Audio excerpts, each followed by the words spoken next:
సచ్చిదానంద సద్గురు సాయినాథ్ మహారాజ్కి జై. శ్రీ సాయి సచరిత 636 పేజీలోని 43వ అధ్యాయం 110వ నుంచి ఈరోజు చదువుతున్నాము. ఇటువంటి అపరాధాలను ఎన్నో చేసాం.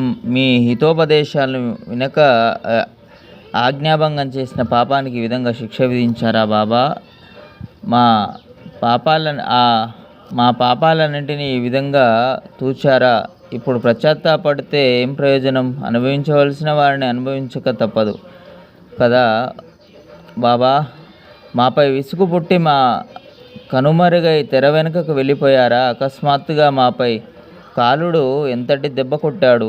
మీ కంఠం ఎండుకొని పోయేలా మాకు నచ్చ చెప్పినా వినిపించుకొని మా ఉదాసీనతను గని మీకు మాపై విసుగు జనించినట్లుంది. అందువలన మాపై అలిగి పూర్వ ప్రేమనంతా మర్చిపోయారా? లేదా మా తోటి రుణానుబంధం ఇవాల్టితో తీరిపోయిందా? మీ వాత్సల్యపు స్తన్యధార ఎండిపోయిందా?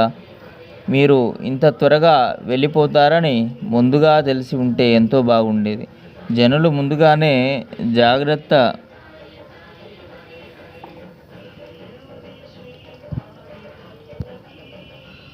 పడేవారు. మేమంతా సోమరిగా ఉండి నిశ్చింతగా నిద్రపోయాం. చివరకు మోసపోయాం. ఉన్నా లేనట్లే అయిపోయాం. మేము గురుద్రోహులమయ్యాం. ఆ సమయంలో ఏం చేయలేదు, ప్రశాంతంగా కూర్చోగలిగినా బాగుండేది. అది కూడా మా వల్ల సాధ్యం కాలేదు. ఎంతెంతో దూరం నుండి షిరిడీకి వచ్చి అక్కడ పిచ్చాపాటి కబుర్లు చెప్పుకుంటూ కూర్చుంటాం. తీర్థ క్షేత్రానికి వచ్చామన్న మాటనంతా మర్చిపోయి అక్కడ కూడా యథేచ్ఛగా ప్రవర్తిస్తుంటాం.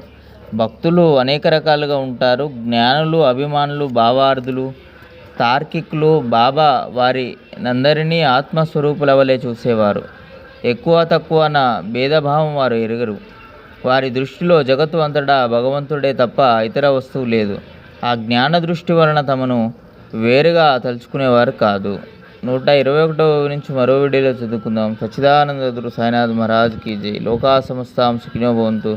ఓం శాంతి శాంతి శాంతి.